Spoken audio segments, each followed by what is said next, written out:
Hello and welcome my dear students. यदि आप इस वीडियो पर क्लिक किए हैं तो बिल्कुल सही जगह क्लिक किए हैं जी। हम इसलिए सही कह रहे हैं कि आप अपने 12th क्लास के बोर्ड एग्जाम में अगर प्रोज सेक्शन से एक भी ऑब्जेक्टिव नहीं छोड़ना चाहते हैं तो आप हमारे वीडियो में अंत तक बने रहें। उसके बाद एक भी क्वेश्चन आपका प्रोज सेक्शन से छूटता है तो आप हमें इसकी जिम्मेवारी दे सकते हैं। बाकी एक भी प्रश्न आपके छूटने वाला नहीं है, इस बात को आप मान ले। और हम पूरे प्रोज सेक्शंस का एक एक ऑब्जेक्टिव की रिवीजन करने वाले हैं। पूरा 11 चैप्टर का इस वीडियो में हम आपको करवाएंगे, पूरा 1 से लेकर के 11 चैप्टर तक ऑब्जेक्टिव। आपके कॉपी आपके नोट्स पर बातें नहीं लिखा गया है तो टेंशन नॉट, आप एक साथ मेरे साथ आए, मिलकर के पूरे ऑब्जेक्टिव को हम लोग निचोड़ निकालते हैं, पूरा प्रोज सेक्शंस को कंप्लीट करते हैं। बाकी फिर नेक्स्ट वीडियो में हम आपको इसी तरह पोएट्री सेक्शंस को भी कंप्लीट करेंगे। तो पहले स्टार्ट करते हैं हम प्रोज सेक्शंस के वीडियोज को। और बाकी अपने हौसलों को बिल्कुल बरकरार रखना है, क्योंकि आपके शारीरिक क्षमता से कहीं ज्यादा इंपॉर्टेंट है आपका मानसिक क्षमता, आपका दृढ़ इच्छा शक्ति। जब मन में इच्छा हो जाए तो फिर बाकी सब कुछ नहीं है। तो पहला प्रश्न से हम अपना शुरू करते हैं और पहला प्रश्न से हमारा मुलाकात होता है। पहला जो चैप्टर है इंडियन सिविलाइजेशन कल्चर, जो पहला इंडियन सिविलाइजेशन कल्चर है, तो किस टाइप का ये प्रोज सेक्शन है। तो पहले तो यही याद रखना है कि इंडियन सिविलाइजेशन कल्चर एक ऐसे है जो महात्मा गांधी के द्वारा लिखा गया। और महात्मा गांधी जो है कंप्लीटली डोमिनेटेड थे इंडियन पॉलिटिक्स में, अर्थात भारत के जो पॉलिटिक्स है उसमें कंप्लीटली उन्होंने डोमिनेटेड थे, प्रभावित थे। कब से कब तक? तो 1915 में आपको पता होगा कि महात्मा गांधी भारत आए और अपने मृत्यु तक 30 जनवरी 1948 तक जो है अपने जो है पूरा जीवन जो है 1915 से लेकर 1948 तक के पूरा किसमें न्यौछावर कर दिए? इंडियन पॉलिटिक्स में न्यौछावर कर दिए। तो यही प्रश्न है हमारा कि Gandhi ji completely dominated Indian politics. तो फ्रॉम 1950 1915 में याद रखने के लिए याद रखिएगा कि 10 जनवरी 1915 को भारत में गांधी जी आए थे और 30 जनवरी 1948 में मर गए थे। तो 1915 से लेकर 1948 तक वह इंडियन पॉलिटिक्स में कंप्लीटली डोमिनेटेड थे। सेकंड क्वेश्चन जो है कि the last of the pre historic invention, pre historic का सबसे लास्ट इन्वेंशन क्या था? लास्ट कहने का मतलब है कि बिल्कुल हाल जो सबसे लास्ट वाला, पहले क्या हुआ, हंटिंग, कुकिंग, टेमिंग, ये सब पहले हो गया था। उसके बाद राइटिंग आया। तो last invention pre historic invention का जो था वह राइटिंग था। राइटिंग ये इस चैप्टर से प्रश्न नहीं है, यह प्रश्न जो है वह उस चैप्टर से है, ideas that have help Mankind. यह भी है कैसे है, ideas that have helped Mankind जो चैप्टर है उसी चैप्टर से यह प्रश्न है। हालांकि पहले इंडियन सिविलाइजेशन कल्चर वाला चीजों में बुक में दे दिया है तो कोई बात नहीं। नेक्स्ट जो हमारा प्रश्न है, the food in Indian village were served, ये कौन से चैप्टर में पढ़ना था कि इंडियन विलेजेज में जो फूड सर्व किया जाता है वह किस चीज के लिप्स पर किया जाता है जी? किस चीज के लिप्स पर किया जाता है? तो ऑप्शन में बनियान और बनाना, पपाया या मैंगो। तो करेक्ट आंसर हम लोग पढ़े थे कि बनाना। बनाना लिप्स पर जो है केला के पत्ता पर खाना दिया जाता था। और ये कौन से चैप्टर में पढ़ना था? तो ये चैप्टर में पढ़ना था जब हमारी पिरल्स बक जो है इंडिया थ्रू ए ट्रेवलर्स आई, जब इंडिया घूमने के लिए आई थी तो उनको दिया गया था भोजन बनाना लिप्स पर। तो उसी में यह बात बताया गया है। तो ये पहला ये अलग चैप्टर का, ये अलग चैप्टर, 3 प्रश्न आपके सामने डील किए, 3 अलग अलग चैप्टर का था जी। अब फिर से आते हैं और फिर चौथा नंबर प्रश्न को डील करते हैं। चौथा नंबर प्रश्न है हमारे पास, प्रीफर्स स्पिरिचुअलिज्म टू मटेरियलिज्म। कौन थे, कौन प्रीफर्स करते थे स्पिरिचुअलिज्म से ज्यादा मटेरियलिज्म को? तो स्पिरिचुअलिज्म को ज्यादा मानते थे मटेरियलिज्म से हमारे महात्मा गांधी जी। ऐसे हुए महात्मा नहीं थे, ठीक है। नेक्स्ट हमारे पास है attic civilisation belong to, attic civilisation. Attic civilisation में हम लोग पढ़े थे Indian civilisation culture, Indian civilisation culture और वेस्टर्न सिविलाइजेशन कल्चर। उसमें एटिक सिविलाइजेशन की बात किया गया था। एटिक मतलब गुफाओं वाला जो हमारा सिविलाइजेशन है, सभ्यता है, तो वह किससे संबंधित था? इंडिया से कि ग्रीस से कि चाइना से कि रोम से? तो इंडिया से नहीं था, एटिक सिविलाइजेशन का संबंध चाइना से नहीं था, तो क्या रोम से था या ग्रीस से था? तो करेक्ट आंसर ग्रीस से था। अर्थात एटिक सिविलाइजेशन का संबंध किससे था जी? ग्रीक से। ठीक है, याद रखने के लिए याद रखिएगा एटिक सिविलाइजेशन में ए और जी, ए जी एजी एजी करते हैं ना, एजी इधर आइए जी, काजी इधर आइए जी, तो एजी से एक ग्रेस, ठीक है जी। तो ग्रीस, एटिक सिविलाइजेशन का संबंध किससे था? तो ग्रीस से संबंध था, ठीक है। बाकी नेक्स्ट 5 प्रश्नों को डील करने के बाद छठा नंबर प्रश्न आपके सामने लाते हैं। और छठा नंबर, पहले अपने बनाने का प्रयास आप जरूर करें। अगर आप अच्छे स्टूडेंट हैं तो पहले क्वेश्चन को देखें और देखें कि इसका आंसर क्या होने वाला है। इस चीज को आप पहले बता दें तो कहीं ज्यादा बेहतर है। बताइए, our ancestors therefore set a limit to our, ये उसी चैप्टर से है, पहला चैप्टर से, इंडियन सिविलाइजेशन कल्चर वाला से है जी। कि हमारे जो एंसेस्टर थे, हमारे जो एंसेस्टर थे वह जो है यह लिमिट तय कर चुके थे किसी भी चीज में इंडल्ज होने के लिए, किसी भी चीज में इंडल्ज होने के लिए। Our ancestor therefore a limit to our, क्या? इंडल्जेंस। हर एक चीज में जो इंडल्ज हो रहे हैं हम, इसके लिए हमारे एंसेस्टर एक लिमिट तय कर रखे थे। क्या जी? लिमिट कर रखे थे, लिमिट, ठीक है। तो इंटेलिजेंस का, और बाकी सारा ऑप्शन लैंड, टाउन्स, ग्रेन्स, ये सब गलत है। Our intelligence is the correct answer. Has taught us to friendly towards one another, क्या हम लोग को सिखाता है फ्रेंडली होना एक दूसरे के साथ? तो हमारा आइडियाज की, प्रोग्रेस की, इन्वेंशन की, सिविलाइजेशन, तो सिविलाइजेशन सिखाता है। और देखिए, अगर आप बुक को पढ़े हैं, सुने हैं, समझे हैं, तो आप एक्स्ट्रा दिमाग कुछ भी ना लगाएं, आप अपने टेक्स्ट बुक के बेसिस पर ही चीजों को समझने का प्रयास करें, ठीक है। जो आप अपने टेक्स्ट बुक में पढ़े हैं, civilisation helps in the development of, civilisation किसमें हेल्प करता है, किस चीज का डेवलपमेंट में? Sense of duty, spiritualism, animals and birds, non living things, और नॉन लिविंग थिंग्स के डेवलपमेंट में मदद करेगा। एनिमल्स एंड बर्ड्स के डेवलपमेंट में, स्पिरिचुअलिज्म को करेक्ट आंसर है सेंस ऑफ ड्यूटी। हमारा जो सिविलाइजेशन या डेवलपमेंट किसके बारे में? सेंस ऑफ ड्यूटी को बताता है। नेक्स्ट है, according to Gandhi mind is a, Gandhi ji के अनुसार माइंड क्या है? एक रेस्टलेस बॉडी है, एक रेस्टलेस सॉल है, एक रेस्टलेस बर्ड है। तो आपने पहला जो चैप्टर पढ़ा था उसमें क्या था? रेस्टलेस बर्ड है। माइंड को गांधी जी क्या बोले हैं कि mind is A restless bird. अब ऑप्शन में अलग अलग आपके पास रहेगा, बर्ड है, हार्ट है, बॉडी है, सॉल है, क्या? तो रेस्टलेस बर्ड होगा।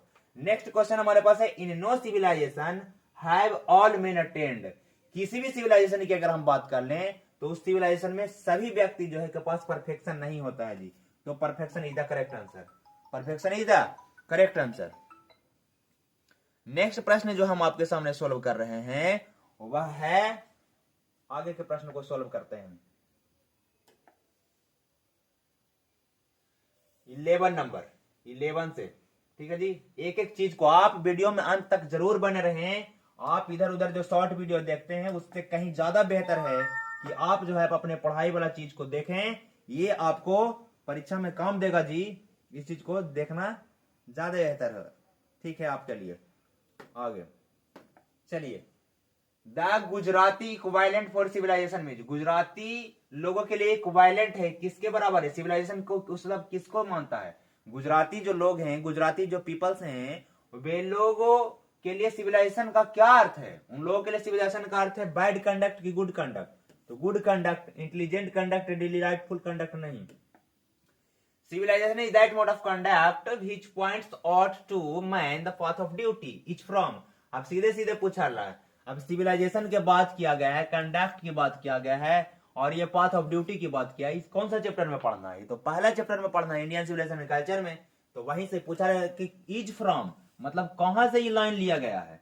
तो इंडियन सिविलाइजेशन एंड कल्चर से लिया गया है। नेक्स्ट क्वेश्चन है हमारे पास, some of the immediate and brilliant results of modern inventions are too maddening to resist each from, कि कुछ some of the immediate and brilliant results of modern invention, कुछ जो इन्वेंशन है और कुछ जो ब्रिलियंट रिजल्ट है उसको देखने का मिलता है मॉडर्न इन्वेंशन का। अब नया नया आविष्कार हुआ तो उसका कुछ ब्रिलियंट रिजल्ट देखने को मिला और बड़ा ही जल्दी रिजल्ट देखने को मिला। ये टू मैडेनिंग है। टू मैडेनिंग का मतलब बहुत ज्यादा ये पागल करने वाला है। टू का मतलब नेगेटिव ही होता है, टू मतलब बहुत ज्यादा। मैडेनिंग, जितना मैडेनिंग नहीं करना चाहिए उतना मैडेनिंग करता है। टू रेसिस्ट, इस चीज को रोक लगाता है। ये कहां से लिया गया? फिर यहाँ पर पूछा इज फ्रॉम, ये कहां से लिया गया लाइन? तो यह लाइन कहां से लिया गया? भारत इन होम से, पिंच ऑफ स्नॉप से, इंडियन सिविलाइजेशन कल्चर से। तो 13 तक के प्रश्नों को देखने के बाद इसका ऑप्शन देखते हैं, या उसका ऑप्शन छिपा हुआ है यहाँ पर, तो देख रहे हैं। तो 13 के लिए हम ऑप्शन यहाँ पर देख रहे हैं। बाकी प्रश्न समझ में आ रहा है कि मॉडर्न इन्वेंशन टू मैडेनिंग वाला? तो कहां से लिया गया है? तो इंडियन सिविलाइजेशन एंड कल्चर से लिया गया है। तो Indian civilisation and culture is the correct answer. Indian civilisation and culture, Indian civilisation and culture is the correct answer. Indian civilisation culture है। नेक्स्ट है हमारे पास कि the more we indulge in our passion the more unbridled they become is taken from.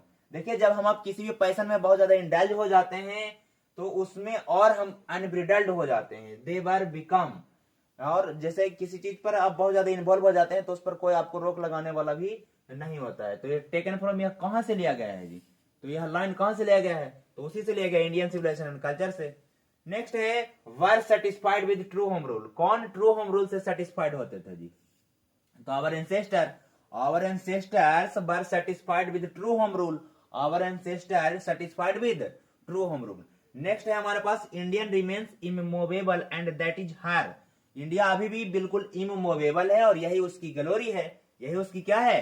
Glory है। Power, independence, honesty की बात नहीं करेगा, ठीक है, वही इसकी ग्लोरी है। 16 नंबर तक के प्रश्नों को देखने के बाद हम आगे के प्रश्नों की ओर बढ़ते हैं। 17 नंबर के प्रश्नों को डील करते हैं। 17 बोल रहे हैं, 70 नहीं, 17। चलिए अब इसको देखते हैं।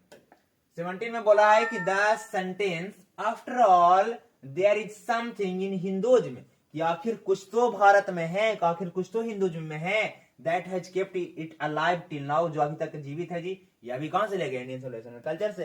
केवल प्रश्नों को देखना है और बना देना है, कुछ सोचने की जरूरत कहां है।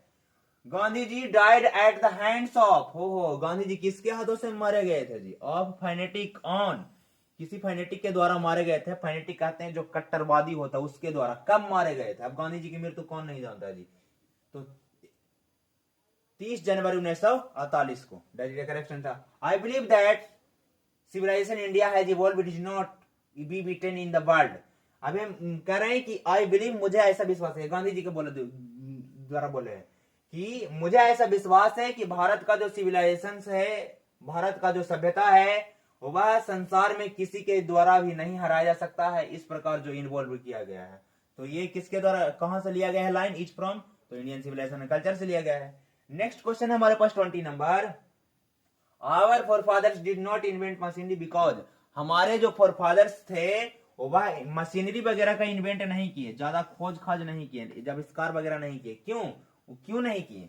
दे knew we would become slave, क्योंकि वे इस बात को जानते थे कि हम लोग अगर उस चीज का आविष्कार करते हैं तो हम लोग उसका गुलाम बन जाएंगे। आज हम लोग मशीनरी का बिल्कुल गुलाम बन चुके हैं कि नहीं बन चुके हैं? हर चीज में हम मशीन का ही सहारा ले रहे हैं, अपना हाथ पर बहुत ही कम इस्तेमाल करने का प्रयास कर रहे हैं और कहीं ना कहीं हम उसका गुलाम बनते जा रहे हैं। और इस बात को तो देखते ही हो कि गुलाम बन पा रहे हैं कि नहीं। जो जैसे मोबाइल की अगर हम बात करें तो मोबाइल आज नॉन लिविंग थिंग होते हुए भी वो आपको अकेले कमरे में जब हैं तो मोबाइल आपको आके कहता है कि आप अकेले क्या बैठे कर रहे हैं, आइए हम पर जरा इंस्टा का वीडियो देखिए, हमारा जरा फेसबुक का वीडियो देखिए, ठीक है। तो मोबाइल नॉन लिविंग होते हुए भी लिविंग बिहेवियर कर रहा है, आपको बुला रहा है और आप जाते भी हैं। Mahatma Gandhi has written the lessons, Mahatma Gandhi कौन सा रिटन लिखे हैं लेटर जी? इंडियन सिविलाइजेशन कल्चर लिखे हैं। Pharaohs were rulers of ancient, pharaohs कहाँ का रूलर? ये देखिए, जो हम नहीं कर रहे हैं, ये मक्खी महाराज कर रहे हैं, देख रहे हैं इनको, यही है। पारोज were rulers of ancient, pharaohs कहाँ का एंशिएंट रूलर था जी? तो पारोज जो रूलर था वह इजिप्ट का था। इजिप्ट को हिंदी में हम लोग मिस्र कहते हैं। फारोज कहाँ का रूलर था? एंशिएंट इजिप्ट का। कहाँ का? एंशिएंट इजिप्ट का। व रूलर्स ऑफ इजिप्ट। अब फिर उसी से प्रश्न पूछा गया, अरे रूलर्स इजिप्ट का रूलर्स कौन था? तो फारोज था। तो pharaohs the correct answer, D for Delhi. Civilization is the state of development of a, civilization किस प्रकार के स्टेट ऑफ डेवलपमेंट की बात करता है?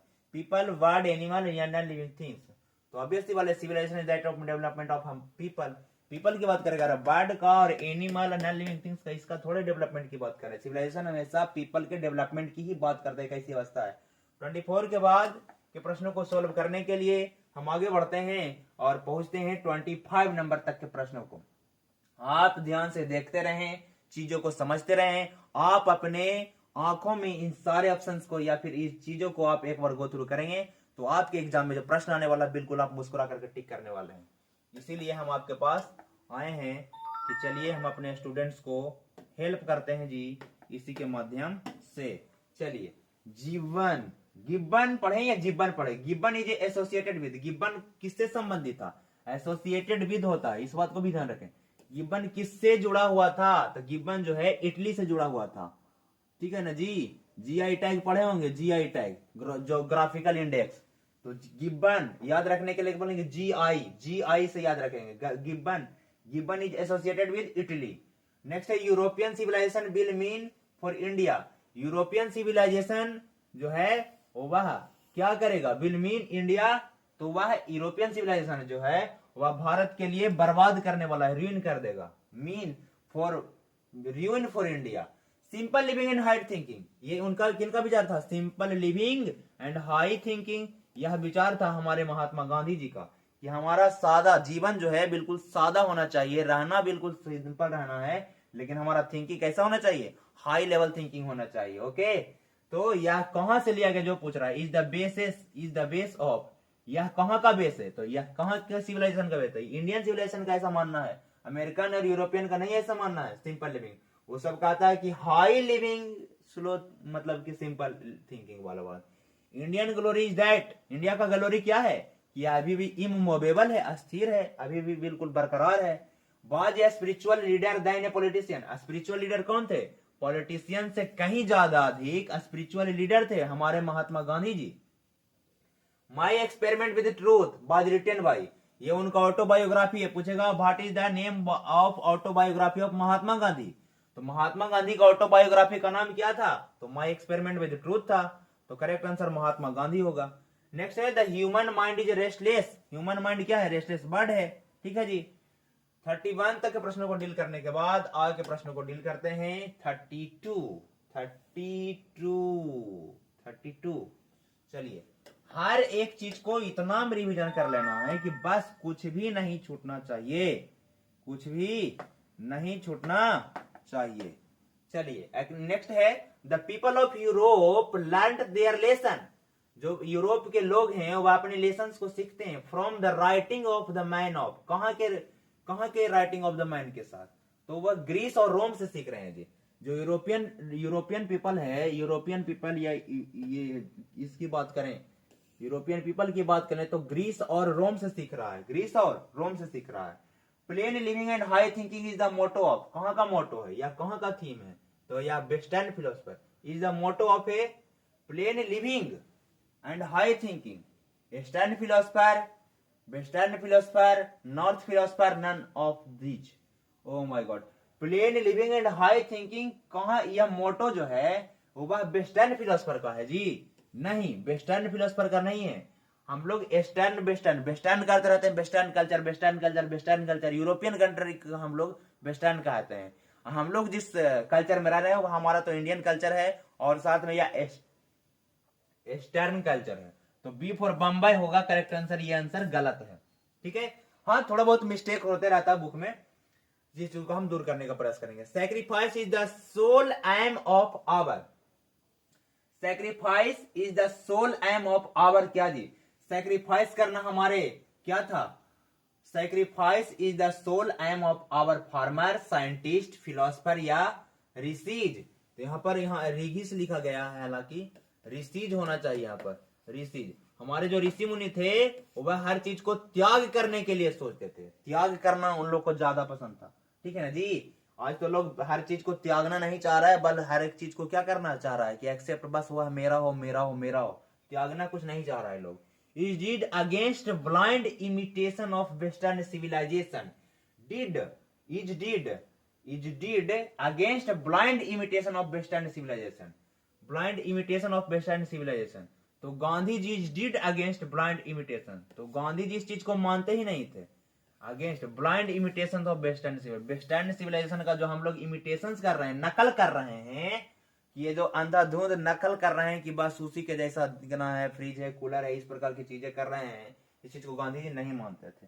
Were satisfied with small villages, हमारे छोटे छोटे गांवों में ही कौन खुश रहा करते थे? तो हमारे एंसेस्टर जो थे, our ancestors. Has civilization taught us to more towards one another, more क्या जी? हम लोग को फ्रेंडली होना सिखाता है हमारा civilisation. D for Delhi is the correct answer. Our ancestors enjoyed true कौन सा रूल? सोसाइटी रूल की, नेचर रूल की, नाइस रूल की, होम रूल? तो होम रूल। नेक्स्ट 38 तक के प्रश्नों को देखने के बाद हम आगे के प्रश्नों को देखते हैं। 39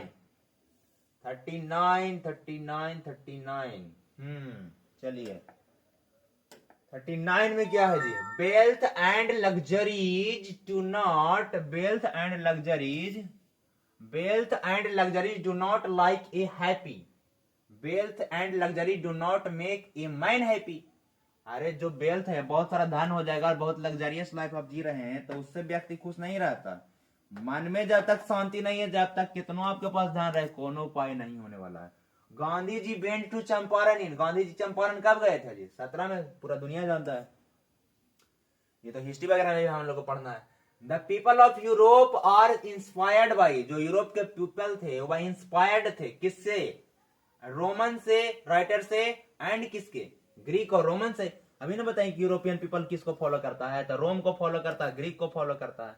the invention of proved a milestone in our development, किस चीज का इन्वेंशन हमारे लिए माइलस्टोन साबित हुआ जी? माइलस्टोन हमारे डेवलपमेंट में है तो फायर का इन्वेंशन, जब आग का आविष्कार हो गया तो वह हमारे लिए माइलस्टोन का काम करता है। ऑब्जर्विंग, ये हालांकि इस चैप्टर से नहीं है, ये चैप्टर उस चैप्टर से है। कौन सा चैप्टर से? Ideas that have helped mankind से। Observing all this our ancestor disused, सारे चीज को देखते हुए, ऑब्जर्व करते हुए हमारे जो एंसेस्टर थे डिस्यूडेड हम लोग को मना करते थे।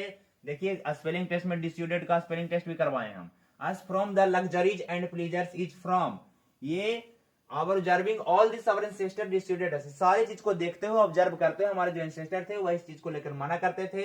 बहुत ज्यादा लग्जरीज, बहुत ज्यादा प्लीजर के पीछे हम लोग को नहीं भागना है। इज फ्रॉम, यह कहां से लिया गया लाइन? तो यह इंडियन सिविलाइजेशन कल्चर से लिया गया है जी, इंडियन सिविलाइजेशन कल्चर से। 43 तक के प्रश्नों को देखने के बाद हम आगे के क्वेश्चंस को देखने का प्रयास करते हैं। दैट इज ए 44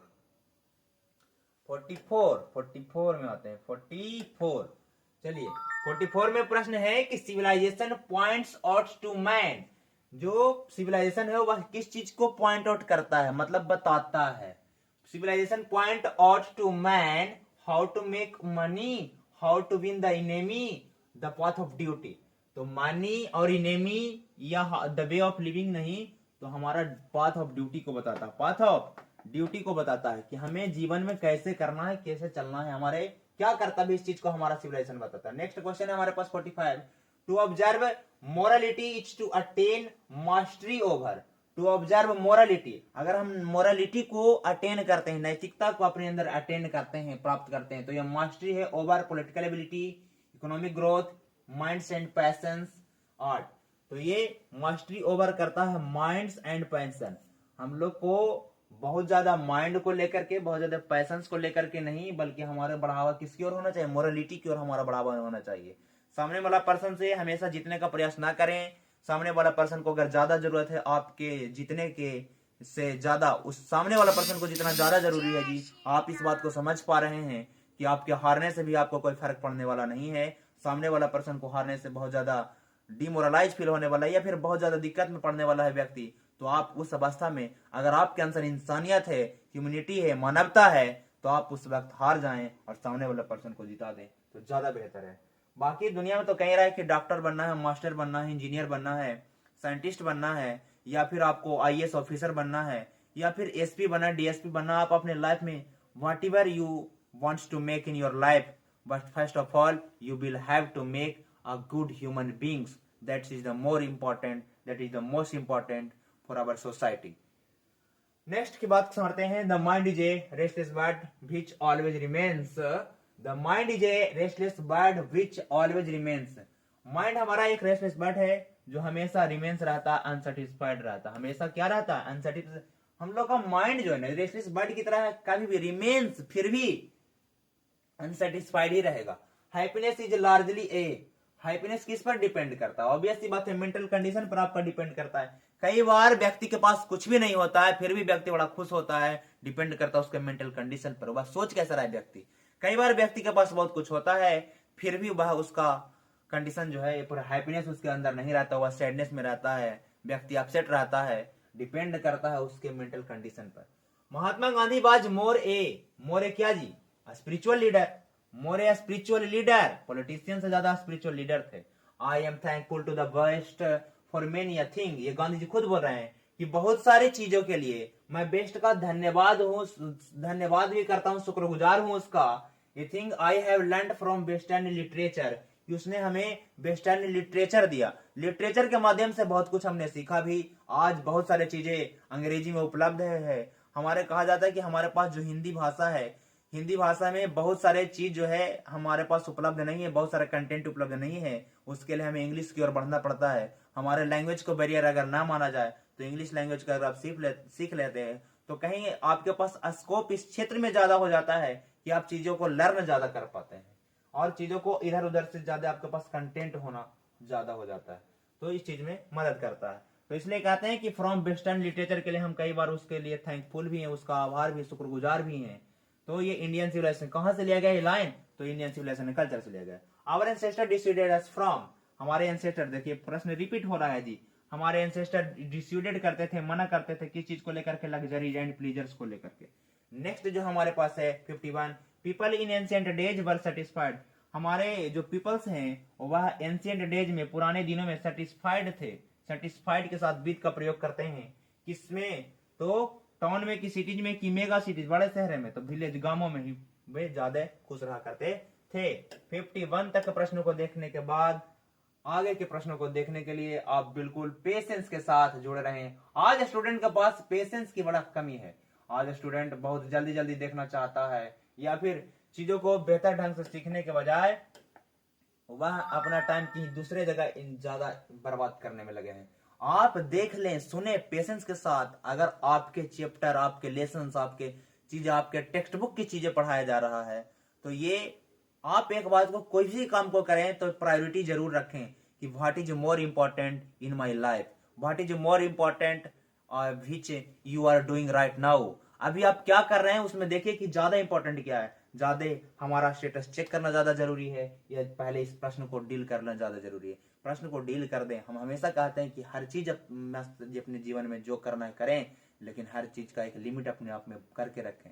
लिमिट से क्रॉस में जाइएगा, लिमिट क्रॉस में जाइएगा तो more than necessary is called poison वाली बात होता है, तो हम पॉइजनस वाला काम नहीं करते। आवर फोरफादर्स, फोरफादर्स देखिए साइनम से एंसेस्टर का ही, किसका जी, एंसेस्टर का है। तो our forefathers saw that kings and their swords, जो हमारे राजा हैं और उनकी जो स्वॉर्ड से तलवारें हैं उससे कहीं ज्यादा इंफेरियर है, इंफेरियर टू, वह इंफेरियर था, कहीं उतना ज्यादा महत्व नहीं था किसके सामने, the swords of ethics, the swords of ethic, the swords of economics, the swords of ट्रीचरी।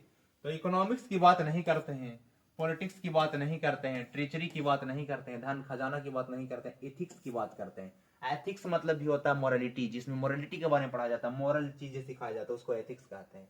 In ancient days the common people followed, पुराने समय में क्या लोग फॉलो करते थे, एग्रीकल्चर को फॉलो करते थे, अभी भी कर रहे हैं लोग। Modern civilisation, industry, business, politics, ये तो अब चीजें ज्यादा कर रहा है, ज्यादातर लोग पहले एग्रीकल्चर से जुड़े हुए रहते थे। Modern civilization is the worship of, modern civilization is the worship of, modern civilization जो अभी के सिविलाइजेशन है वह किस चीज को बर्शिप करता है, किस चीज को बर्शिप करता है जी, तो मटेरियलिटी को बढ़ावा देता है, मटेरियल को, ब्रदरहुड, इथिक्स, इक्वलिटी को नहीं बल्कि मटेरियलिटी को ज्यादा बढ़ावा देता है। Indian civilisation and culture has been written by, बताइए वाला बात लास्ट में पूछा, अरे कौन लिखे हैं जी, तो एम के गांधी, महात्मा गांधी थे हमारे। इन ancient days the common people enjoyed, हमारे पुराने समय में जो कॉमन पीपल थे एंजॉय करते थे क्या जी, फॉरेन रूल को, कि स्लेवरी को, कि कोर्ट्स रूल को, कि ट्रू होम रूल, तो ट्रू होम रूल को। The tendency of Indian civilisation is to elevate, जो टेंडेंसी इंडियन सिविलाइजेशन का वह किस चीज को एलिवेट करना है, बढ़ावा देना है, तो वह है मोरल बीइंग को बढ़ावा देना। इंडियन सिविलाइजेशन इज, इंडियन का जो सिविलाइजेशन है वह गॉडलेस है, कि बेस्ड ऑन पार्शियलिटी है, कि based on belief in God है, तो हम लोग बिलीव करते हैं गॉड में, बिलीफ इन गॉड पर हमारा बेस्ट सिविलाइजेशन है। तो इस प्रकार हम लोग लेसन 1 को समाप्त किए हैं, लेसन 2 की ओर बढ़ते हैं। लेसन 2 में क्या पढ़ना है, क्या आप बता सकते हैं, अगर आप बता सकते हैं तो बताइए। Bharat is my home, Bharat is my home किस प्रकार का प्रोस सेक्शन है, बताइए जी। भारत इज माई होम किस प्रकार का प्रोस सेक्शन है, ये आपको बताना है। भारत इज माई होम किस प्रकार का प्रोस सेक्शन है, भारत इज माई होम किस प्रकार का प्रोस सेक्शन है, जल्दी जल्दी बताइए, बताइए। ऐसे है क्या, स्पीच है क्या, स्टोरी है, तो भारत इज माई होम क्या है जी, भारत इज माई होम एक स्पीच है जो डॉक्टर जाकिर हुसैन के द्वारा दिया गया। किनके द्वारा? डॉक्टर जाकिर हुसैन के द्वारा। Bharat is my home. तो who became the president of India in 1967? तो पहला प्रश्न यही पूछ रहा है कि 1967 में कौन बने थे प्रेसिडेंट भारत के? भारत के प्रेसिडेंट कौन बने थे जी? तो भारत के प्रेसिडेंट यही बने थे, डॉक्टर जाकिर हुसैन बने थे। हमारे डॉक्टर जाकिर हुसैन बने थे प्रेसिडेंट ऑफ इंडिया। ये थर्ड प्रेसिडेंट ऑफ इंडिया उस समय थे। 1967 की बात कर रहे हैं, 1967 की बात कर रहे हैं, तो वह थर्ड प्रेसिडेंट थे। The past is not dead and static, it is alive and dynamic is said by. किसने कहा कि हमारा जो पास्ट है वह डीड और स्टैटिक नहीं है, बल्कि वह अभी भी अलाइव है और अभी भी डायनेमिक है। यहां से सीखने वाली बात यह है कि डिड का एंटो पूछेगा तो अलाइव, डी माने मरा हुआ, अलाइव माने जिंदा, स्टैटिक मतलब जो चीज स्थिर हो, डायनेमिक मतलब जो चीज गतिशील में हो। तो ये इसका एंटोनिम है डिड का अलाइव और स्टैटिक का डायनेमिक। तो ये बात कौन बोले थे? तो ये बात बोले थे डॉक्टर जाकिर हुसैन बोले थे। The past is not did and static, it is alive and, ये अलाइव देखिए, अब उसी से प्रश्न पूछा गया, इट इज अलाइव एंड क्या जी? डायनेमिक। तो dynamic is the correct answer. तो डायनेमिक है हमारा पास्ट, डिड एंड स्टैटिक नहीं है। हमारा पास्ट क्या है? हमारा पास्ट जो है वह अलाइव है और डायनेमिक भी है। क्वेश्चन नंबर 3 तक के प्रश्न को देखने के बाद क्वेश्चन नंबर 4 में आता है। क्वेश्चन नंबर 4 आपको दिखाई दे रहा होगा। क्वेश्चन नंबर 4 में जो है जी, वह क्वेश्चन नंबर 4 जो है हमारे पास, उसमें क्या है? क्वेश्चन नंबर 4 में क्या है कि I pledge my loyalty to my country irrespective of religion और language from which face is this quotation taken. यह कोटेशन किनके द्वारा दिया गया है? जिन्होंने बोला कि मैं इस बात को, लॉयल्टी को, इसको वफादारी के साथ निभाऊंगा, मैं किसी भी इररिस्पेक्टिव ऑफ द रिलीजन, हम किसी रिलीजन को लेकर के या किसी लैंग्वेज को लेकर के किसी प्रकार का लिहाज करके हम भेदभाव नहीं करेंगे, सबके साथ इक्वलिटी करेंगे। ये हमारे डॉक्टर जाकिर हुसैन के अपने स्पीच में था। Doctor Zakir Hussain delivered the speech on, ये doctor Zakir Hussain delivered speech on, ये अपना स्पीच कब दिए थे? तो ये अपना स्पीच दिए हैं taking oath as the president of India. अलग अलग ऑप्शन देखे, रिपब्लिक डे भी ऑप्शन में रहेगा, इंडिपेंडेंस डे भी रहेगा, ये सब नहीं। रिपब्लिक डे, इंडिपेंडेंस डे के लिए नहीं लिए थे। Taking oath the governor of Bihar, Bihar के गवर्नर भी रह चुके हैं हालांकि, तो उस समय यह भाषण नहीं दिया गया था। यह भाषण जो दिया, डिलीवर किया गया था, वह taking oath as the president of India के रूप में। जब प्रेसिडेंट ऑफ इंडिया के रूप में रहे तब जाके इन्होंने यह भाषण दिया। The leader should have the basic quality, leaders के पास बेसिक जो क्वालिटी होगा क्या होना चाहिए? डिसऑनेस्टी का, कि डिक्टेटरशिप का, कि सेल्फिशनेस का, कि सेल्फलेसनेस का? तो सेल्फलेसनेस का होना चाहिए। यहां पर सेल्फिशनेस है, यहां पर सेल्फलेसनेस है, अर्थात स्वार्थहीनता होना चाहिए, स्वार्थ उसमें नहीं होना चाहिए। डॉक्टर जाकिर हुसैन बाज एंड एमिनेंट क्या थे? एमिनेंट एजुकेशनिस्ट थे जी, एजुकेशनिस्ट थे। पॉलिटिशियन नहीं, फिलोसफर नहीं, साइंटिस्ट नहीं, सबसे ज्यादा एमिनेंट, एक एमिनेंट वह जो है एजुकेशनिस्ट थे। The people have chosen to make me the head of this family for a certain time, who says this? किसने कहा कि यहाँ जो लोग हैं उन लोगों ने हमें चुना है इस फैमिली का, फैमिली कह रहे थे इंडियन को, यहाँ पर मुझे हेड चुना है और वह कुछ सर्टेन टाइम के लिए चुना है। तो ये किनके द्वारा कहा गया था? ये कौन इसने इस बात को बोले थे? तो हमारे डॉक्टर जाकिर हुसैन बोले थे अपने स्पीच के दौरान। नेक्स्ट हमारे पास जो प्रश्न है वह क्वेश्चन नंबर 9 की ओर बढ़ते हैं। क्वेश्चन नंबर 9 है जी, doctor Radhakrishnan. Doctor Radhakrishnan, doctor Radhakrishnan ये कौन थे? Doctor Radhakrishnan second president of India थे, second president of India and first vice president of India doctor Radhakrishnan, जिनके जन्म दिवस को हम लोग टीचर्स डे के रूप में सेलिब्रेट करते हैं। तो doctor Radha Krishnan never lost his faith in the, तो डॉक्टर राधा कृष्णन कभी भी अपने फेथ को कभी भी इस चीज में नहीं खोया, इस चीज को नहीं भूला। किस चीज को? The essential humanity of mind, essential humanity of mind, कि जो आवश्यक है हमारे ह्यूमैनिटी को उन्होंने कभी नहीं भूला।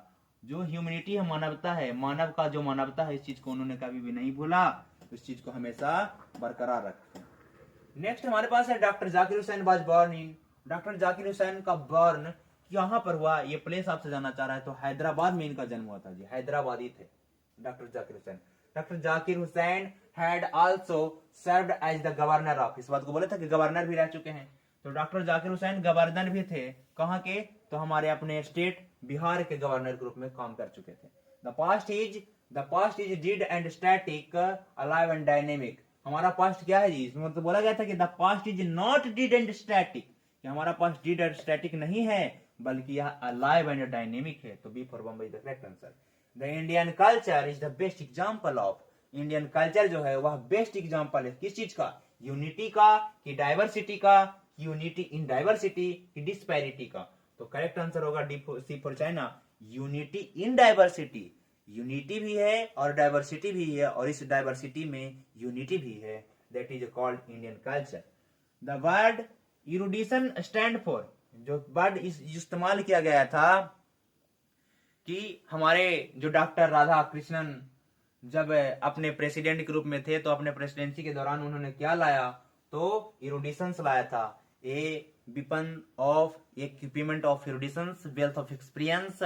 तो इक्विपमेंट के रूप में उन्होंने इरुडिशंस को लाया था। इरुडिशन मतलब होता है ग्रेट नॉलेज, बहुत ज्यादा ज्ञान की बात, बहुत ज्यादा चीजें लाएं। When did doctor Zakir Hussain deliver his speech, फिर से वह प्रश्न पूछा जा रहा है कि आखिर यह स्पीच कब दिए थे, तो when he took oath the president of India, जब वह प्रेसिडेंट ऑफ इंडिया के रूप में शपथ ले रहे थे, ओथ ले रहे थे, उसी वक्त यह स्पीच दिए हैं। तो यहां तक के प्रश्नों को हमने समझा। क्वेश्चन नंबर 15 के बाद 16 पर हम लोग पढ़ते हैं। 16 नंबर में क्या पूछ रहा है जी, आप केवल गो थ्रू कर लें जो हम कह रहे हैं, इस बात को आप माने। हमारा पर्पस आपके एग्जाम में बेहतर कॉन्फिडेंस को क्रिएट करके देना है। Doctor Zakir Hussain was born in, देखिए ये चीजें याद हो तो ठीक, नहीं याद है तो छोड़ दीजिए। खैर याद करने वाली बात है कि तो याद रखना चाहते हैं तो रख सकते हैं कि डॉक्टर जाकिर हुसैन का बॉर्न कब हुआ था, तो 1897 में ही जन्म लिए थे, और 1967 में उनका क्या हो गया, याद रखने वाला बात है, याद रखिएगा कि 1897 अर्थात 1900 से 3 साल पहले उनका जन्म हुआ। 1897 में जन्मे थे डॉक्टर कौन जी, doctor Zakir Hussain, doctor Zakir Hussain. Offline classes में कई बार स्टूडेंट बोला है doctor Rajendra Prasad first president of India, second में डॉक्टर राधा कृष्णन है सेकंड प्रेसिडेंट ऑफ इंडिया के रूप में कार्य किए, थर्ड में है डॉक्टर जाकिर हुसैन है। तो सब डॉक्टर ही पहले जो भी थे ना जी, हमारे पास चीजें लाजवाब था। पहले प्राइम मिनिस्टर, प्रेसिडेंट, इकोनॉमिस्ट थे, तो हमारे प्राइम मिनिस्टर इस प्रकार की चीजें साइंटिस्ट थे।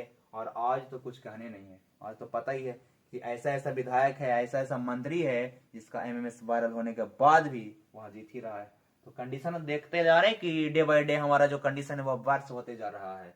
Doctor Zakir Hussain died in, तो 67 में बने, 2 साल के बाद इनका मृत्यु हो गया। 67 में ये प्रेसिडेंट बने थे, 1969 में चल बस। Doctor Zakir Hussain was born in, तो कहां जन्मे थे, तो हैदराबाद में। इस बात को अभी बताया गया था इसके जस्ट पहले वाला। The family is big and is constantly growing at rather inconveniently fast pace, ये वही बोले थे। इज फ्रॉम यह लाइन कहां से ले गए कि हमारा परिवार बड़ा है और यह डे बाय डे इंक्रीज ही कर रहा है, धीरे धीरे और बढ़ ही रहा है, और इनकॉन्वेंटली फास्ट पेस, और इसकी गति भी बड़ा तेजी से बढ़ रहा है हमारे परिवार का। तो ये लिया गया है बात भारत इज माय होम, जब स्पीच दे रहे थे डॉक्टर जाकिर हुसैन वहीं से। डॉक्टर राधा कृष्णन एक्सक्लेम्ड एक्सेप्शनलिटी, क्या एक्सप्लेंड किए, किस चीज को बताएं, तो इंडियन फिलोसफी को, कि भारत का क्या फिलोसफी है, इस चीज को समझाने का काम किए हैं डॉक्टर राधा कृष्णन ने। जब वह प्रेसिडेंट के रूप में काम किए तो इस चीज को एक्सप्लेन करके दिए हम लोगों को कि आखिर भारत का इंडियन पॉलिटिक्स, इंडियन फिलोसफी क्या है। यहाँ इंडियन इकोनॉमिक्स, इंडियन पॉलिटिक्स और इंडियन सिविलाइजेशन को उन्होंने नहीं समझाया, डॉक्टर राधा कृष्णन समझाए इंडियन फिलोसफी को। 20 नंबर तक के प्रश्नों को देखने के बाद हम आगे के प्रश्नों को देखते हैं, और वह है 21 से। 21 में जो हमारा प्रश्न है जी, आप अगर एक भी प्रश्न स्टोरी वाला नहीं छोड़ना चाहते हैं तो आप हमारे साथ रिवीजन कर लीजिए, और आज ही रिवीजन कर लीजिए जी, ठीक है। तो ये आपके लिए ज्यादा बेहतर होने वाला है। तो हम चीजों को समझते हैं और आगे के प्रश्नों को देखते हैं। Doctor Zakir Hussain entered the office with, doctor Zakir Hussain जब प्रेसिडेंट बने तो अपने ऑफिस में जब इंटर कर रहे थे तो वह किस भावना के साथ इंटर किए, टोटल डेडिकेशन के साथ हुआ जी, उनका पूरा समर्पण था उसमें। Doctor Radhakrishnan, doctor Zakir Hussain was long associated with, उनका लंबे समय से जो लगाव था वह किसके साथ था, एजुकेशन के साथ। The past is not did static, it is alive and dynamic, is taken from. यह लाइन कहाँ से लिया गया है जी? तो यह लाइन लिया गया है कहाँ से जी? Bharat is my home. जो स्पीच दे रहे थे, डिलीवर कर रहे थे हमारे doctor Zakir Hussain. As the president, doctor Zakir Hussain advocated for the growth of, president group में जब डॉक्टर जाकिर हुसैन थे, एडवोकेटेड किए, इस चीज को सपोर्ट किए, फॉर द ग्रोथ ऑफ, किस चीज को ग्रोथ में? द होल नेशन के ग्रोथ में। सर्टेन रिलीजन्स को, कोई निश्चित रिलीजन को, द राइच, जो रिच है, जो पुअर है उसको नहीं, बल्कि पूरे नेशंस को उन्होंने ग्रोथ करने में मदद किया था। Power should be use only for, power को जो इस्तेमाल करना चाहिए जी, वह यूज इस्तेमाल कहां पर करना चाहिए? तो only for moral purpose, only for moral purpose. Power should be use only for moral purpose, moral purpose के लिए इस्तेमाल करना चाहिए। डॉक्टर जाकिर हुसैन डिलीवर्ड, किसी मटेरियल गेन के लिए, कोई चीज प्राप्त करने के लिए, ऑन इंटरेस्ट, अपना केवल फायदा के लिए या फिर कुछ पैसा कमाने के लिए इस पावर का इस्तेमाल नहीं करना चाहिए। पावर का इस्तेमाल मोरल पर्पस के लिए करना चाहिए, किसी की नैतिकता के लिए करना चाहिए। Doctor Zakir Hussain delivered his speech इन, डॉक्टर जाकिर हुसैन जो अपना स्पीच डिलीवर्ड किए, वह कब किए? तो वही 1967 में किए थे। Which nation has been called the young state of ancient people, किस नेशंस को कहा जाता है यंग स्टेट कहा जाता है, और ancient people, young state of ancient people, young state of ancient people किसको कहा जाता है? तो ये कहा जाता है इंडिया को। किसको जी? इंडिया को कहा जाता है। 27 नंबर तक के प्रश्नों को देखने के बाद हम आगे की बात करते हैं। एक एक चीज को गो थ्रू कर लेंगे हम लोग। गो थ्रू कहने का मतलब रिवीजन कर लेंगे। अगर रिवीजन कर लेते हैं तो हम एग्जाम में कॉन्फिडेंस फील करते हैं। 27 तक तो हो गया ना। 28 Bharat is my home, Bharat is my home. अब जाके प्रश्न पूछा जा रहा है कि भारत इज माई होम जो है ना जी, वह किनके द्वारा लिखा गया है? रिटन बाई, अरे यही लिखे हैं और डॉक्टर जाकिर हुसैन लिखे हैं। नेक्स्ट है was the role model of doctor Zakir Hussain, doctor Zakir Hussain के रोल मॉडल के रूप में कौन थे? द रोल मॉडल थे वही कौन? डॉक्टर राधा कृष्णन को रोल मॉडल मानते थे। Doctor Zakir Hussain took the oath of loyalty to, doctor Zakir Hussain ने जो ओथ लिया, जो शपथ लिया, वह किस चीज के लॉयल्टी के लिए, किस चीज के पर निष्ठा समर्पण के लिए लिया? तो वह हमारे कॉन्स्टिट्यूशन को किसी प्रकार को, हमारे कॉन्स्टिट्यूशन में किसी प्रकार को क्षति नहीं होगा, इस चीज के लिए नहीं है।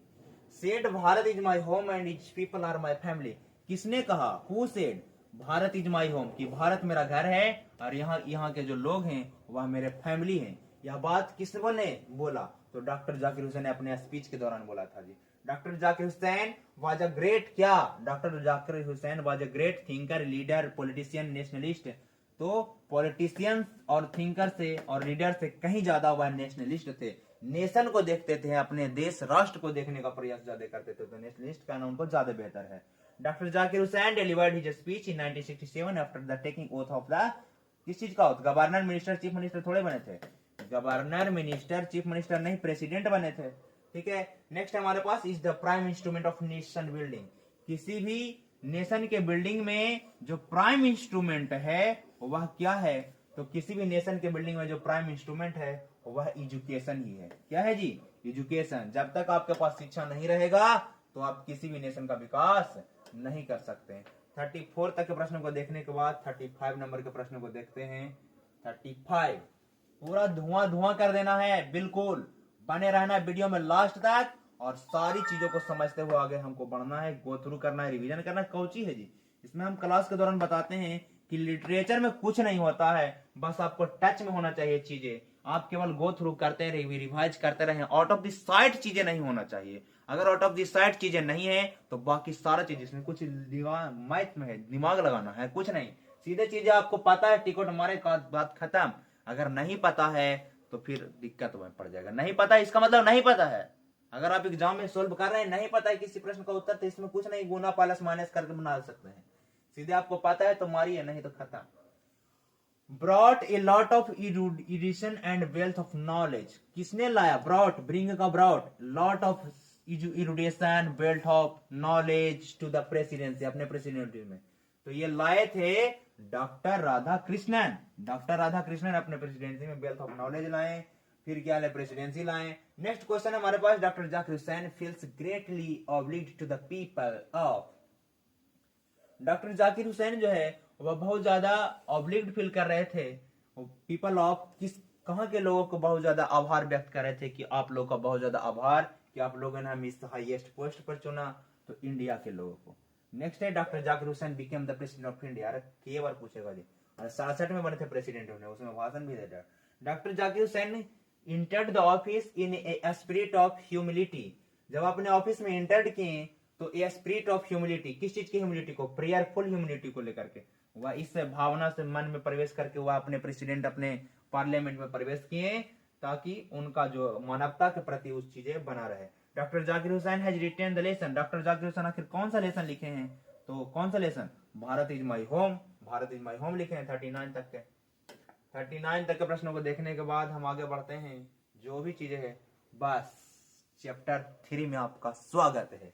Chapter 3 most welcome in chapter 3। Most welcome in chapter 3। तो मोस्ट वेलकम हम आपका करते हैं। आप एकदम बिल्कुल गर्म जोशी के साथ बने रहें। आप वीडियो छोड़कर नहीं भागिए।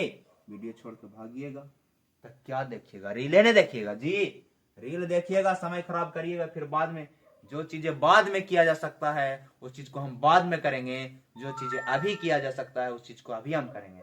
ये अभी पढ़ना ज्यादा जरूरी है। वीडियो बाकी जो जितना भी चीजें आलतू फालतू चीजें सब बाद में कर सकते हैं, परीक्षा के बाद करेंगे।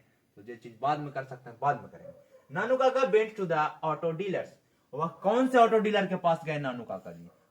अलंकार किया रिखा नहीं, सिक्का ऑटो डीलर के पास गए थे। नानू काका स्टील बोर। नानू काका पहने हुए थे क्या? क्या पहने हुए थे जी?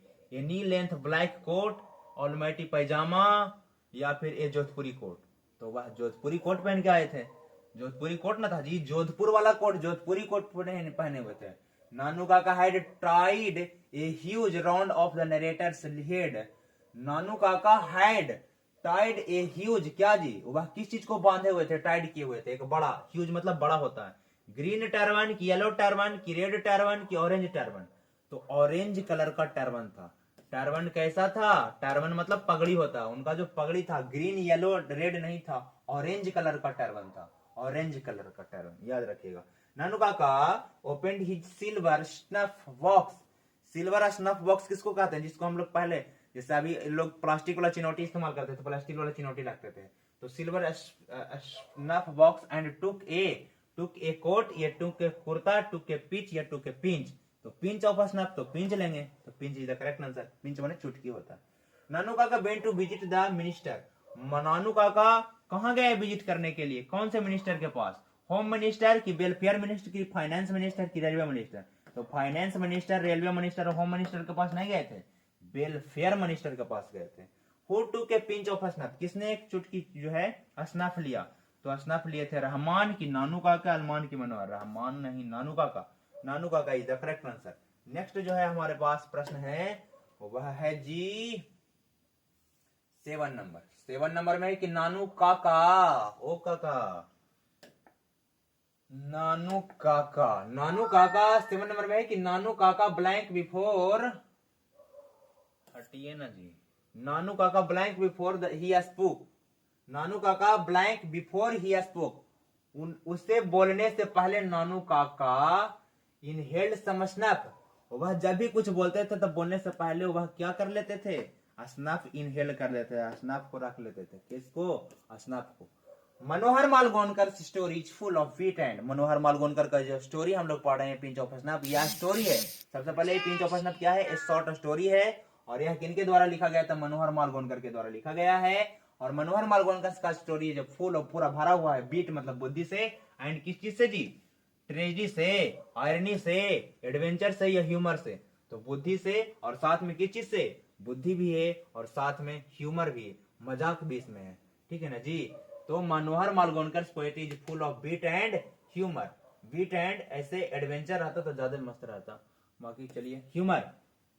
मनोहर Malgonkar story is full of beat and humour. बुद्धि से भी भरा हुआ है और हंसी से भी भरा हुआ। ह्यूमर मतलब हास्य होता है, हंसी से भरा हुआ है story. Nanu Kaka manage to travel in second class on a ticket of.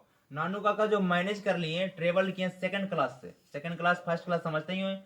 उनके पास टिकट था थर्ड क्लास का और चढ़ के चल गए सेकंड क्लास से। ये थे नानू काका के पास बुद्धि था, नानू काका। हु ट्रेवल्ड फ्री विद नानू काका? और नानू काका के साथ फ्री में कौन ट्रेवल कर लिया जी? डॉग था कि हेन था कि रैबिट था कि किटन था? तो बढ़ने वाले बच्चे सबको जानते होंगे कि किटन था। The mother in a pinch of snuff was waiting at the for her brother. जो माँ जो थी वह ए पिंच ऑफ स्नफ में was waiting at the for her brother, अपने भाई का इंतजार कहाँ कर रही थी? At the room, at the डोर स्टेप, गेट या बरामदा? तो डोर स्टेप पर वह अपने भाई का इंतजार कर रही थी। नानू काका वाज इंस्टॉल्ड इन, नानू काका को कहाँ इंस्टॉल्ड किया गया? तो उनको इंस्टॉल किया गया। इंस्टॉल मैंने बोला नहीं, ऐप इंस्टॉल करने वाली मतलब व्यवस्था किया गया। इंस्टॉल मतलब ऑथर्स बेडरूम, जो ऑथर का बेडरूम था वहां नानू काका की व्यवस्था कर दिया गया जी। ऑथर को तो पता ही है, स्टोरी पढ़े थे कि ऑथर का व्यवस्था बरामदा में कर दिया गया था। नानू का was installed in authors bedroom. Next है, नेक्स्ट प्रश्न जो हमारे पास है वह है कि नानू काका, ओहो न पहले, the author had taken 5 days leave. The author जो है, जो लेखक जो हमारे हैं मनोहर मालगोनकर, वह कितने दिनों की छुट्टी लिए थे? तो मनोहर मालगोनकर जो छुट्टी लिए थे वह 5 days लीव था कि 3 days लीव था कि 2 days लीव था कि 6 days लीव था? तो 2 days, 2 दिनों का छुट्टी लिए थे जी। कितने दिनों का छुट्टी लिए थे जी? 2 दिनों का छुट्टी लिए थे। 2 days leave, 2 days leave. Nanu Kaka in linguistic emergency always turn to, Nanu Kaka जब इमरजेंसी में होते थे तो वह किस भाषा का प्रयोग करते थे? तो वह करते थे अपनी मदर टंग का प्रयोग। हम लोग भी अपने मदर टंग का प्रयोग करते हैं। कितना कोई भी व्यक्ति हिंदी जान ले बेहतर, इंग्लिश जान ले बेहतर, अलग अलग लैंग्वेज जान ले बेहतर, लेकिन अंत में जब वह किसी विषम परिस्थिति में होता था अपने अंतरात्मा से आवाज उसका अपना मदर टंग में ही आता है। नानू काका thought that the secretary treated them coldly because they had not gone in। नानू काका को ऐसा महसूस हो रहा था कि उनके साथ जो सेक्रेटरी है वह कोल्डली जो है ट्रीट किया उनके साथ, मतलब बहुत अच्छा से गर्मजोशी के साथ जो करना चाहिए स्वागत, तो उनका गर्मजोशी के साथ स्वागत ना करके थोड़ा सा मतलब नॉर्मल स्वागत कर दिया। इसके पीछे का वो किस चीज को सोच रहे थे? तो उसके पीछे का जो वजह था कि उनको लग रहा था कि वे किस चीज से नहीं गए, तो वह अगर बड़ा कार में नहीं गए, इसीलिए अगर बड़ा कार से जाते तो उनका स्वागत ज्यादा बेहतर होता। नेक्स्ट है हमारे पास, नानू काका took out his checkbook and wrote a check। नानू काका ने क्या लिया? अपना एक चेकबुक लिया और उस पर लिख दिया, एक चेक लिख दिया। और वह चेक कितना का था, क्या आप बता सकते हैं? तो वह चेक था 1000 रुपीज का। कितना? 1000 रुपया का वह चेक था जी। 1000 रुपीज का वह अपने चेक पर सिग्नेचर कर दिए। नानू Kaka was coming to Delhi, नानू काका जो दिल्ली आ रहे थे वह क्यों आ रहे थे? टू सी सम मिनिस्टर, कुछ मंत्रियों से मिलने के लिए आ रहे थे। तो 17 नंबर तक प्रश्न को देखने के बाद हम आगे के प्रश्न को देखते हैं। 18 नंबर। चलिए, कोई भी शिकवा शिकायत नहीं करेंगे स्टूडेंट्स अब हमारे पास कि ये नहीं हुआ, ये नहीं हुआ। हम आपको पूरा ग्रामर पोर्शन करवा दिए। ग्रामर पोर्शन करवाने के बाद ये पोएट्री प्रोज सेक्शंस भी करवा रहे हैं। नेक्स्ट वाला वीडियो में पोएट्री सेक्शन भी करवाएंगे। तो अब हमारे पास शिकायतों का कोई मौका नहीं छोड़ रहे हैं आप लोगों के लिए। अगर अभी भी अगर आपके मन में किसी प्रकार का है कि इस चीज को आप छोड़ रहे हैं तो आप वीडियो के कमेंट्स में लिख डालिए। हो सकता है कि उससे पहले हम आपको सॉल्यूशन कर ही दे। ठीक है। नानू काका, नानू काका क्या कह रहे हैं? नानू काका देख लेते हैं। नानू काका वाज ऑथर्स, नानू काका जो ऑथर के क्या था जी? ब्रदर थे कि नेवर कि मटेरनल अंकल? तो पूरा जानते ही होंगे पढ़ने वाले कि मटेरनल अंकल थे। नानू काका कौन थे? ऑथर्स के। मनोहर मालगोनकर के मटेरनल अंकल थे, मामा जी थे। The author has a complex about, the author has complex about, उनके मन में एक जटिलता विचार, एक अजब ही विचार रहता था। किसको लेकर के? मिनिस्टर को लेकर के। होता है ना कि आपके मन में किसी प्रति के जब नाम सुनते हैं, जैसे अगर आप बैंक वगैरह में जाते होंगे तो आप ग्रामीण बैंक वगैरह का नाम सुनते हैं, ब्लॉक का नाम सुनते हैं। अगर इस रोज प्रक्रिया से गुजरते रहोगे तो आपका काम जब नहीं होता है तो आपको लगता है कि यही सभी जाना बेकार वाला चीज है। तो मिनिस्टर वगैरह को लेकर के उनके मन में कॉम्प्लेक्सिटी था। उनको लगता था कि मिनिस्टर वगैरह से मिलना कोई अच्छा काम नहीं है। नानू काका ट्रेवल डीन, नानू काका ट्रेवल किससे किए थे? तो अभी हम लोग जस्ट पढ़े कि 3rd क्लास का टिकट था, 2nd क्लास से सेकंड क्लास से हुआ क्या किया? ट्रेवल किए, 2nd क्लास। नेक्स्ट है the narrator's A pinch of snuff was a on probation. वह जो ये पिंच ऑफ स्नफ का जो नरेटर है, कहानीकार है, वह किस रूप में काम कर रहे हैं? तो अंडर सेक्रेटरी के रूप में काम कर रहे थे, प्रोबेशन पे थे, यानी कि ट्रेनिंग पीरियड पर थे। फॉर व्हाट पर्पस हैड नानू काका कम टू दिल्ली? नानू काका किस पर्पस से दिल्ली आए थे जी? तो क्या वह पेइंग द डेप्ट, क्या कर्ज देने के लिए आए थे? अटेंड जमींदार कन्वेंशन, जमींदार का कोई कन्वेंशन चल रहा था। टू टेक रेस्ट, आराम करने के लिए। To some minister, to see some minister is the correct answer before Delhi.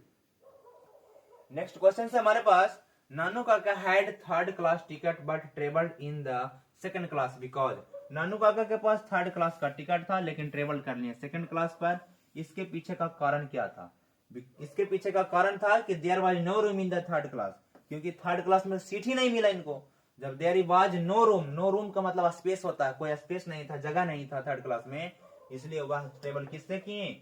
वह ट्रेवल्ड किए सेकंड क्लास से।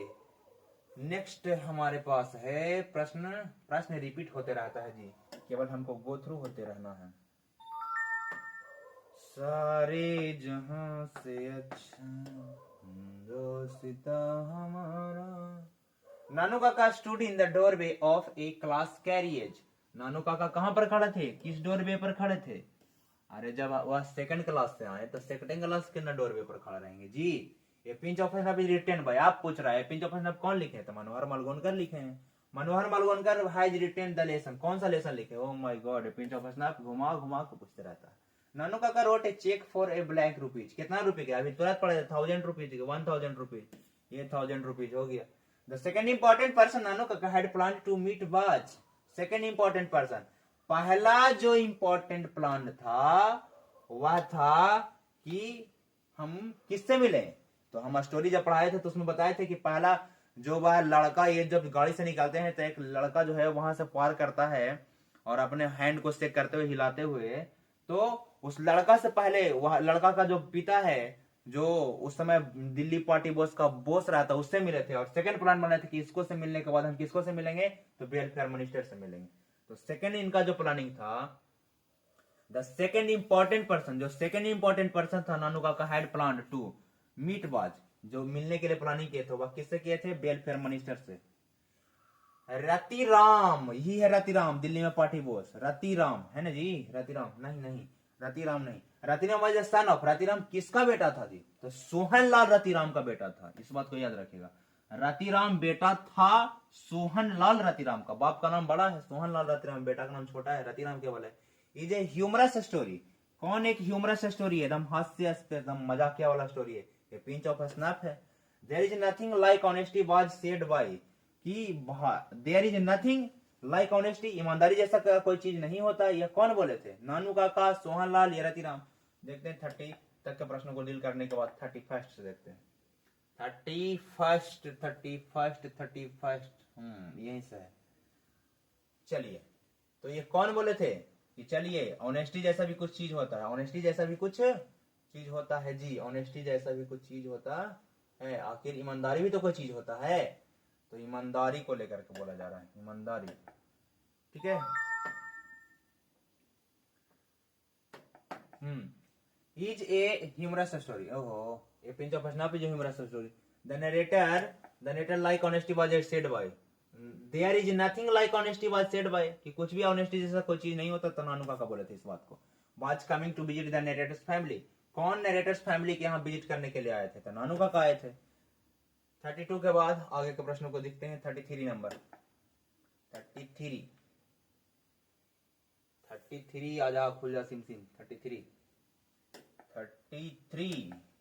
बिल्कुल बने रहना है आपको, छोड़ के नहीं जाना वीडियो को। वीडियो छोड़ के जाइएगा आप खुद पछताइएगा, हमको क्या लीजिएगा। The mother of the narrator was very confident that Nanu Kaka would be able to manage to see the minister. Nanu Kaka के लिए जो नरेटर की जो माँ थी वो तो पूरा कॉन्फिडेंस में थी कि अगर हम तुम्हारे मामा जी को हल्के में ले रहे हो, तुम्हारे मामा जी दिन चाहे रात चाहे जब मिनिस्टर से मिल सकते हैं, उनको तो हम चुटकी बजे, तो सब आसान काम उनके लिए। तो whenever he wanted, जब वह मिल सकते हैं मिनिस्टर से। The speaker put on his white Jodhpuri coat. और स्पीकर के पास जो जोधपुरी कोट था वह व्हाइट कलर का था, एंड द टर्बन जो था अभी जस्ट बताया था ऑरेंज कलर का। नानू Kaka was to stay for, नानू काका कितने दिनों के लिए आए थे रुकने के लिए? तो बोले थे कि 2 से 3 दिन से हम ज्यादा नहीं रहे बाबा, 2 से 3 दिन। Informed the under secretary about Nanu Kaka visit. Under secretary को इन्फॉर्म किया गया नानू काका आए जो, तो किसको?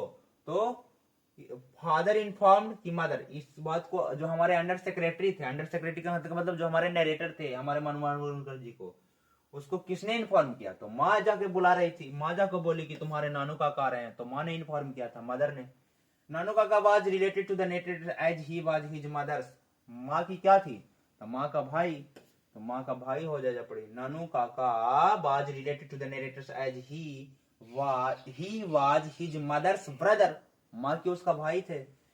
37 तक के प्रश्नों को देखने के बाद हम आज के प्रश्न को डील करते हैं। 37 के बाद जो है 38 नंबर में क्या कह रहा है जी? 38 नंबर में कह रहा है जी, 38 नंबर में जो प्रश्न कह रहा है वह क्या कह रहा है, देख लेते हैं कि is the main character of the story A pinch of snap. ये पिंच ऑफ स्नैप जो स्टोरी हम लोग पढ़े, उस स्टोरी का मेन कैरेक्टर कौन है? तो उस स्टोरी का जो मेन कैरेक्टर है वह हमारे नानू काका ही है। Nanu Kaka, Nanu Kaka has a unique quality of telling. Nanu Kaka के पास एक यूनिक क्वालिटी था, टेलिंग लाइज, झूठ बोलने का उनके पास जो एकदम जो तरीका था ना जी, क्वालिटी था, बिल्कुल यूनिक था, यूनिक। कोई कोई व्यक्ति होता है जो झूठ भी बोलेगा ना जैसे सच जैसा महसूस होगा, उसको कहते हैं।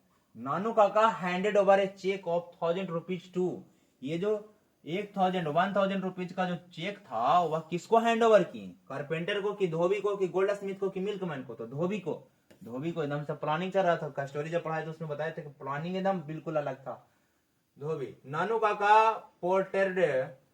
काका portrayed himself as the hereditary astrologer of the maharaja of. Nanu Kaka अपने आप को क्या बता रहे थे कि हम जो है हेरेडिटरी एस्ट्रोलॉजर हैं। अभी एकदम बिल्कुल यूट्यूब पर प्रचार आता है एस्ट्रोलॉजी का, एस्ट्रोलॉजर वगैरह। हेरेडिटरी एस्ट्रोलॉजर हैं, महाराजा ऑफ जयपुर की, बीकानेर की, निन्नौर की, नन ऑफ दीज। तो निन्नौर के महाराजा के यहाँ के हम हेरेडिटरी एस्ट्रोलॉजर हैं। यहाँ जाकर वहां पर झूठ बोले थे जी, इसके वेलफेयर मिनिस्टर के पास। Nanu Kaka was a very blank man.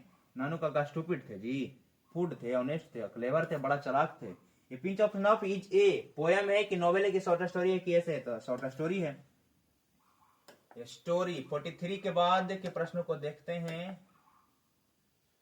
44 आ जाइए। 44, 45, 44। अरे बाबा रे बाबा, मच्छर है जी। सारे जहां से अच्छा हिंदोसिता हमारा।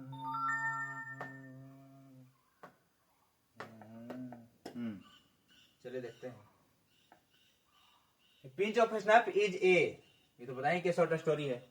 ए pinch of snap is a fact A detailed character sketch wow. ये किसके कैरेक्टर को बिल्कुल स्केच करता है? तो ये नानू काका के स्ट्रक्चर को बिल्कुल स्केच करता है। मनोहर मालवणकर इज ए या एन राइटर। मनोहर मालवणकर कैसे राइटर हैं? तो मनोहर मालवणकर इंडियन राइटर हैं जी। मनोहर मालवणकर कैसे राइटर हैं? तो इंडियन राइटर हैं। नेक्स्ट वेलकम है हमारा चैप्टर नंबर 4 की तरफ। हमारा चैप्टर नंबर 4 है I have a dream. I have a dream who was one of the greatest orators in American और हिस्ट्री। अमेरिकन हिस्ट्री में जो सबसे ओरेटर थे, ग्रेटेस्ट ओरेटर ग्रुप में हैं, वह थे हमारे मार्टिन लूथर किंग जूनियर। यह भी एक स्पीच है, आई हैव अ ड्रीम। जैसे Bharat is my home speech दिया गया था, भारत इज माय होम वाला डॉक्टर जाकिर हुसैन के द्वारा, उसी प्रकार आई हैव अ ड्रीम कि मेरा भी एक सपना है, मेरा एक सपना है, ये मार्टिन लूथर किंग जूनियर के द्वारा स्पीच दिया गया था अमेरिका में। Who refused to believe that bank of justice is bankrupt? किसने इस बात को रिफ्यूज कर दिया कि जो बैंक ऑफ जस्टिस है वह बिल्कुल ही बैंकरप्ट हो गया है, बैंकरप्ट दिवालिया हो गया है? इस बात को कौन रिफ्यूज कर रहा था? तो वहां के नेग्रोज इस बात को मानने के लिए तैयार नहीं थे कि जस्टिस का बैंक भी बैंकरप्ट हो गया है, जस्टिस मिलेगा उन लोगों को। Martin Luther King junior wanted the negroes to continue working with.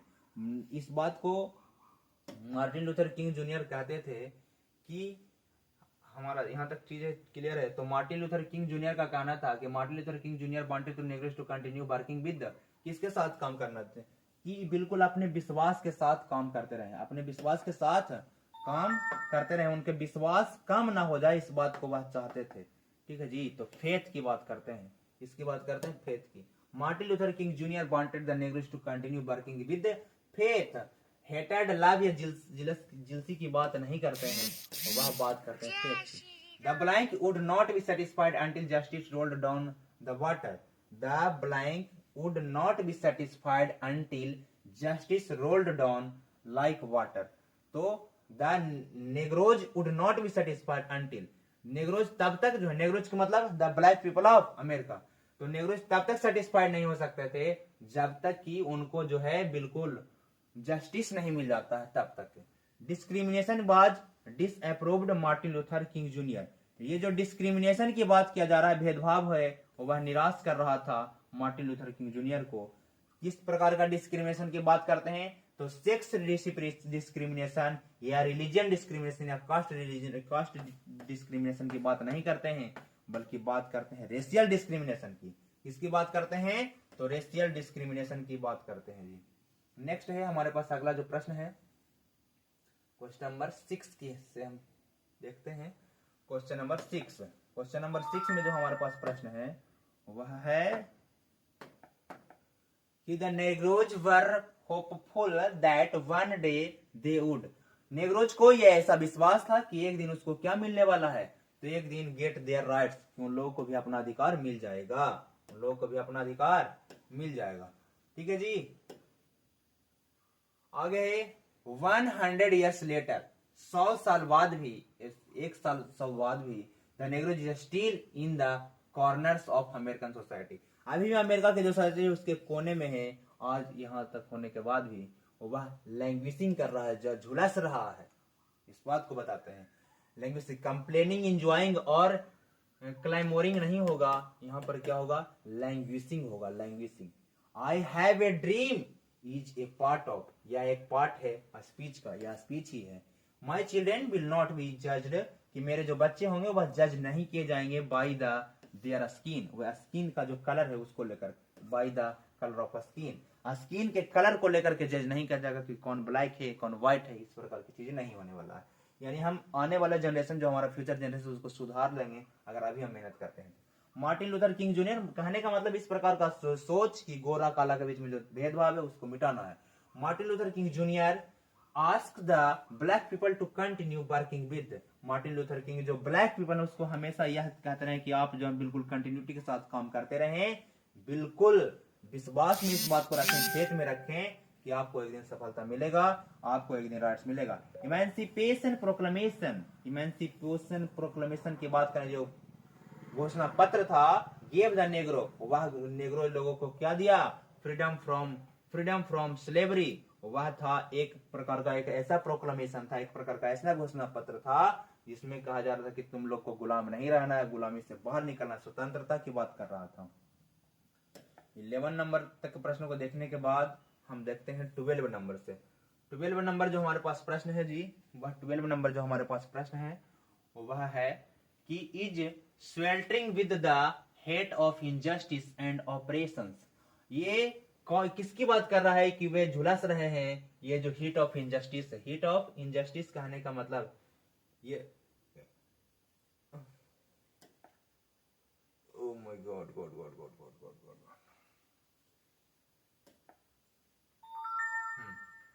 तो इज स्वेल्टरिंग विद द, तो Chicago, new Jersey, Mississippi, New York, तो मिसिसिपी की बात करते हैं, वहां पर किसकी बात करते हैं, मिसिसिपी की बात, कि मिसिसिपी जो है, मिसिसिपी जो स्टेट है वहां का एक राज्य है, वह झुलस रहा है, अन्याय की आग में झुलस रहा है और उसके प्रेशर में ऑपरेशन में झुलक रहा है।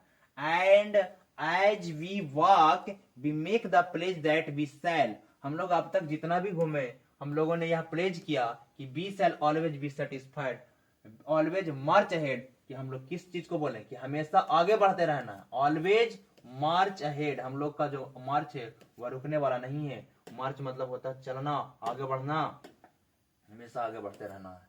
Martin Luther King junior was the youngest person to receive the in 1964। Martin Luther King junior के बारे में इस फैक्ट को याद रखिएगा कि सबसे यंगेस्ट पर्सन जो थे जी, वह नोबेल प्राइज, नोबेल जो है रिसीव करने वाले थे, मतलब the youngest person to receive the blank in 1964। 1964 में इनको जो प्राइज मिला था वह नोबेल प्राइज प्राप्त करने वाले सबसे यंगेस्ट उस समय व्यक्ति थे, सबसे यंगेस्ट, सबसे कम उम्र में इनको मिला था मार्टिन लूथर किंग जूनियर को 1964 में। नेक्स्ट हमारे पास according to Martin Luther King junior, let us not wallow in the value of despair, कि हम लोग को इस चीज के साथ नहीं, इस चीज को समझना है कि डिस्पेयर के साथ रहना है, निराशा के साथ रहना है। इस चीज को बोले थे Martin Luther King junior. Liverpool, Alabama या होप नहीं, बल्कि हम लोग को किस चीज को, value in the value of the despair. The author advocates non violence struggle, तो इस चीज को, किस चीज को एडवोकेट करते हैं, एडवोकेट मतलब सपोर्ट करना, किस चीज को एडवोकेट करते थे, तो नॉन वायलेंट स्ट्रगल को। उनका कहना था कि स्ट्रगल करेंगे लेकिन किसी प्रकार का वायलेंस नहीं होना चाहिए, नॉन वायलेंस ही करेंगे। गांधी जी के विचारों से प्रभावित थे। ओके, तो 16 नंबर तक के प्रश्न को देखने के बाद हम आगे के प्रश्न को देखते हैं। 17 नंबर, 17 चलिए 17 तक के प्रश्नों को देखते हैं। 17 नंबर में जो हमारा प्रश्न है वह है कि Martin Luther King junior was born in, Martin Luther king का जन्म कब हुआ था। अगर बातें याद है तो ठीक, नहीं याद है तो कोई बात नहीं। 1929 में इनका जन्म हुआ था मार्टिन लूथर किंग जूनियर का। मार्टिन लूथर किंग जूनियर जो स्पीच दिए हैं थोड़ा सा इंपॉर्टेंट याद कर लेते हैं। महात्मा गांधी वाला जन्म मृत्यु दोनों याद रहेगा। और सेकंड चैप्टर में Bharat is my home, doctor Zakir Hussain जो थर्ड प्रेसिडेंट ऑफ इंडिया बना 1897 में उनका जन्म हुआ था। 1969 में मर गए थे, 1967 में प्रेसिडेंट बने थे, उस समय स्पीच दिए थे। ठीक है, मनोहर मालवणकर के बारे में तो जन्म मृत्यु के बारे में चर्चा किए नहीं। चौथा नंबर जो हमारा पास चौथा लेसन जो चल रहा था आई हैव अ ड्रीम, उसमें मार्टिन लूथर किंग जूनियर का जन्म कब हुआ था 1929 में। Martin Luther King junior assassinated, इनको भी मार दिया गया था। ये कब मार दिए गए थे, तो यह मार दिए गए थे 4 मार्च